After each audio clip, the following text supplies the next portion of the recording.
கோழிக்கறி, நாட்டு கோழிக்கறிக்கு அரை கிலோவுக்கு 150 வெங்காயம், சின்ன வெங்காயம், 1 ஸ்பூனு ஜீரகம், 1 ஸ்பூன் மிளகு, 3யும் வடச்சட்டியில் வறுத்துக்கணும். மிளகு, ஜீரகம், வெங்காயம் 3யும் நல்லா தனித்தனியாக வறுத்து மிக்ஸியில் அரைச்சி, மிளகாத்தூள் ஒரு கறிக்களவு ஒரு 4 ஸ்பூனோ 3 ஸ்பூனோ 5 ஸ்பூனோ போட்டுக்கோங்க உங்களுக்கு தேவைக்கு. அடுத்து வந்து நல்லெண்ணெய் ஊற்றிக்கோங்க.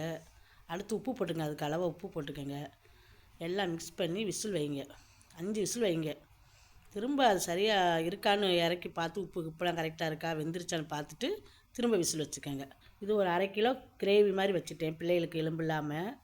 திரும்ப நீங்கள் வந்து அந்த எலும்புலாம் போட்டு தண்ணியாக சூப்பு மாதிரி வைக்கிறதுக்கு ஓரளவுக்கு தண்ணி குழம்பு வச்சுக்கோங்க. இதே வீட்டு மிளகாய் பொடி, நல்லெண்ணெய், தேவையான உப்பு போட்டு நீங்கள் ஒரு 6-7-8 விசில் கூட வச்சு இறக்கிக்கங்க.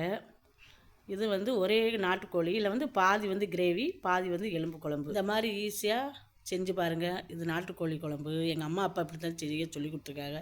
நல்லா டேஸ்ட்டாகவும் இருக்கும். நீங்கள் செஞ்சு சாப்பிட்டு பார்த்து சொல்லுங்கள். தேங்க்யூ.